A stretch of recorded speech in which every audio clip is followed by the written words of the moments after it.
Hello, friends, and welcome to Sleep Tight Stories.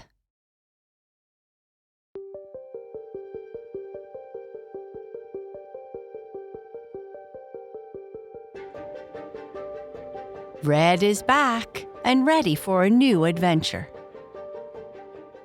She wakes up early after a bad dream and thinks she should get up and try to get into the bathroom before Blue, but falls back asleep until she hears her mother calling.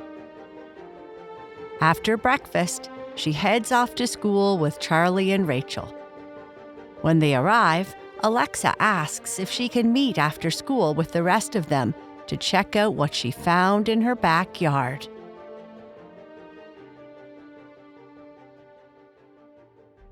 The Transfer Student, Part 14.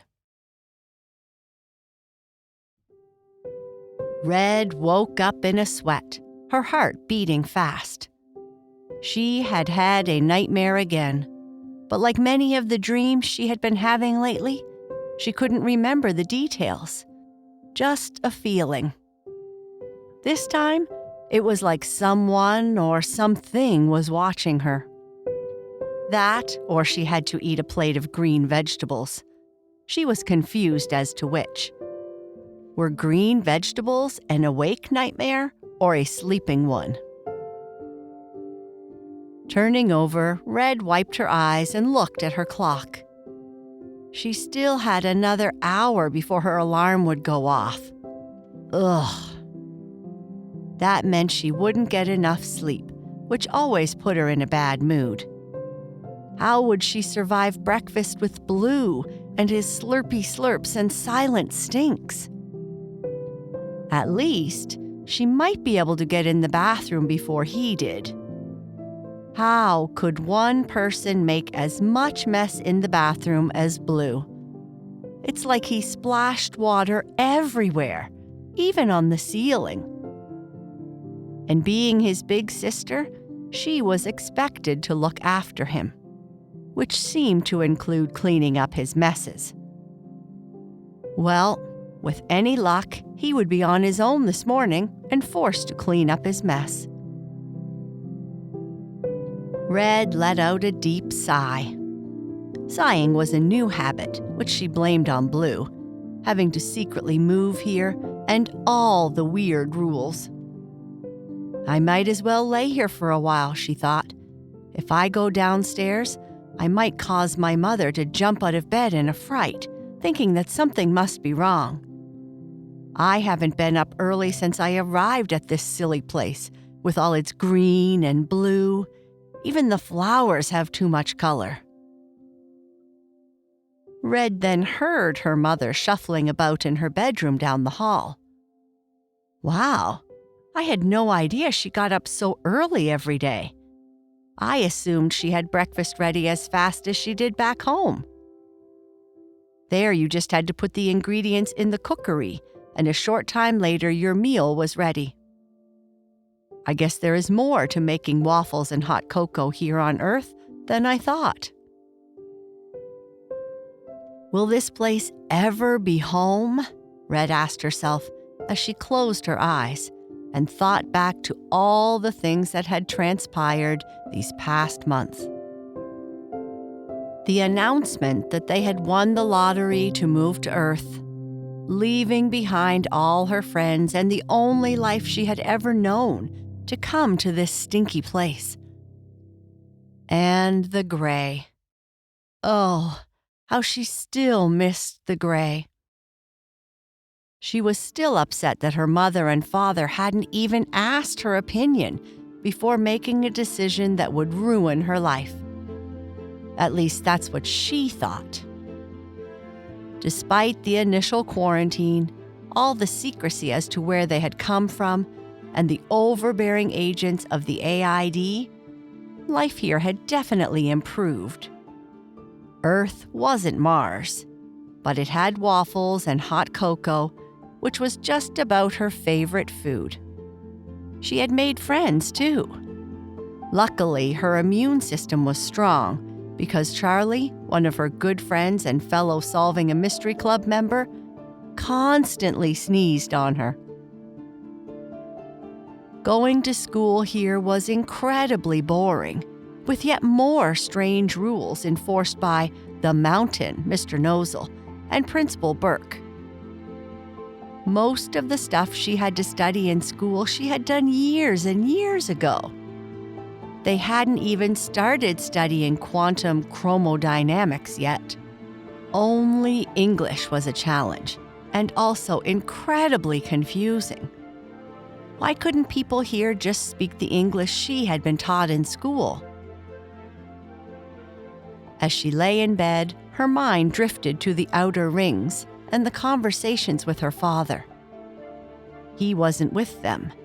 He disappeared to do some kind of important business.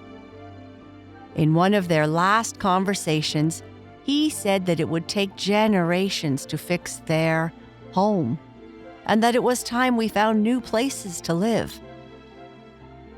He didn't mention that we would be doing that without him, at least for now.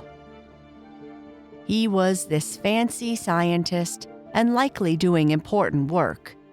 But what could be more important than shielding me from Blue? Red thought she could help heal her home. That is what she always thought was her destiny, to follow in her father's footsteps and be a scientist.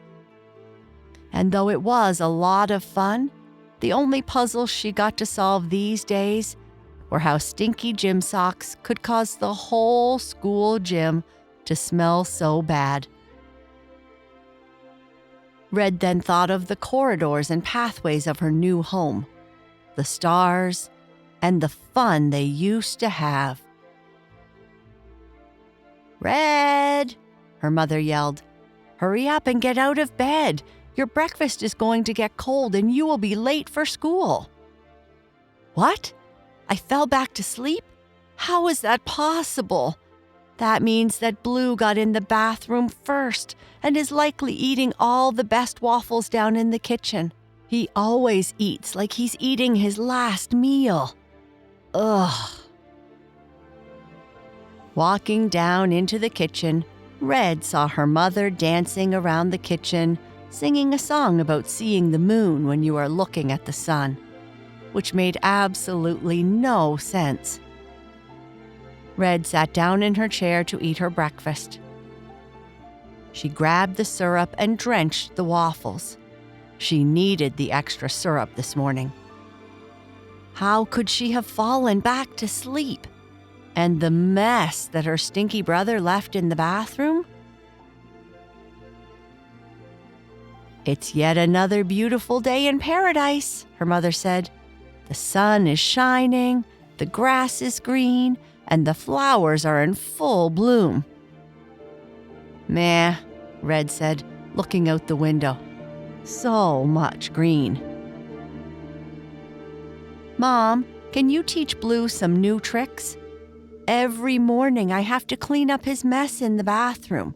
I mean, if an earth dog can learn to sit, surely he can pick up a towel or two," Red said as she was poking her soggy waffles with her fork. "Red, that was very rude. You know it's our tradition to help raise the youngest," Red's mother said in a slightly exasperated tone. "Finish your breakfast. You don't want to be late for school." Blue stuck his tongue out at her and smirked. He won again. Ugh. Red quickly gobbled down her waffles, licked the syrup off her plate, finished her cocoa and juice, and ran out the door.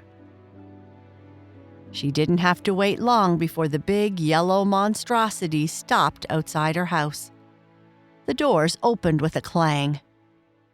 School buses always seemed like they were one trip away from total collapse. "Good morning," said Mr. McDonald, the bus driver. The bus driver was almost as cheerful as her mom. Red was one of the last kids that Mr. McDonald had to pick up on his route, which meant that all the good seats were taken.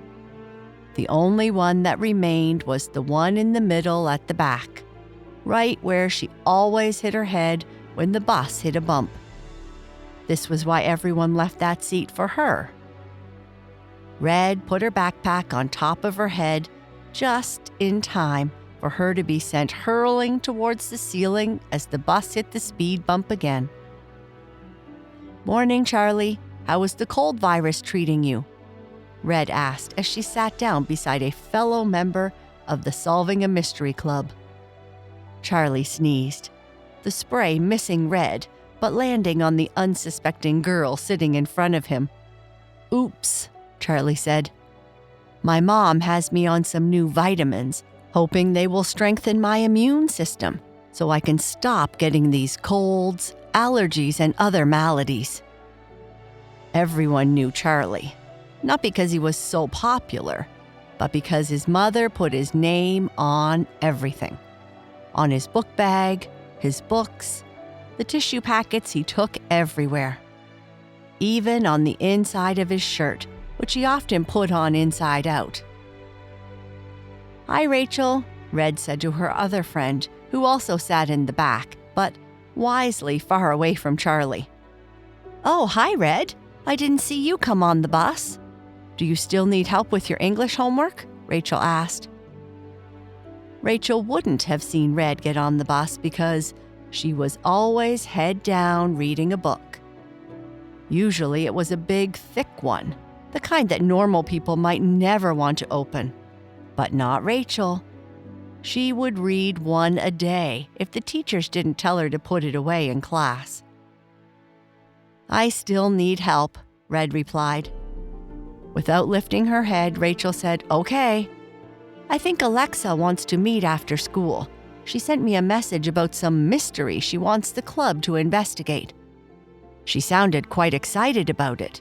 She used so many emojis. It must be huge." "Did I hear that Alexa has a mystery for us to solve?" Charlie said just before he sneezed again. This time he was ready with a tissue. "Yes, she will tell us before class, I think," Rachel replied, in a tone that said, "Leave me alone. I am reading a book." Red arrived at school and had successfully avoided Charlie's sneezing the whole way, except when the bus hit a pothole and some of Charlie's tissue went flying and landed on Red's lap and the girl sitting in the row in front of him. She wasn't very impressed and said something mean under her breath. Poor Charlie. After getting off the bus, Mr. McDonald called to her. "Have a good day, little princess." I don't know many princesses who look as cool as I do, Red thought. Red walked slowly up the sidewalk to the red-colored brick archway with the words Maplewood School emblazoned on them. The same two teachers stood guard at the doorway, ensuring that none of the kids escaped their daytime prison. The school lobby was crowded and noisy, as usual. The hallway to room 215, her classroom, was dark and dungy. Everyone was talking about who did this and who did that. There was lots of gossip. Oh, and there is some new show that everyone is watching. And Nikki, whoever that is, has 1 million followers on social media, and on and on. Red still felt out of place. She wasn't allowed to use social media due to AID rules. "Good morning, Red," Mrs. Johnson, her homeroom teacher, said in her cheerful voice. This was the voice she used most of the time. The other voice was when she was in a bad mood. Red hadn't experienced it yet, but Alexa told her it wasn't pretty, which was another weird expression. How could a tone of voice be pretty? Red's seat was in the back, where she sat with Alexa. "Red," Alexa whispered, "can you meet after school? I need your help. Charlie and Rachel said they could. I think Kurt might have practice, but I'm not sure." Before Red could reply, the booming voice of Principal Burke came loudly over the loudspeaker. "Good morning, woodchucks," screamed Principal Burke. "Today is Thursday. which is the second favorite day of the week for us teachers. The kitchen staff have advised me to tell you that today's lunch is especially yummy. They are serving flatbread pizzas and fries. There will be a meatless option available if you prefer. They also have a delicious flavor of Jell-O today in everyone's favorite color, green. Not everyone's favorite color, Red mumbled to herself. So, can you meet up? Rachel whispered, not wanting Mrs. Johnson to hear. Sure, what's the big deal? You won't believe what I found buried in my backyard. It must be a treasure chest. And before I opened it, I thought we could all do it together. Do you know what's inside? Red asked. Alexa looked at Red, somewhat perplexed. No, that's what we are going to do together. Maybe it's buried treasure. Red liked the sound of that.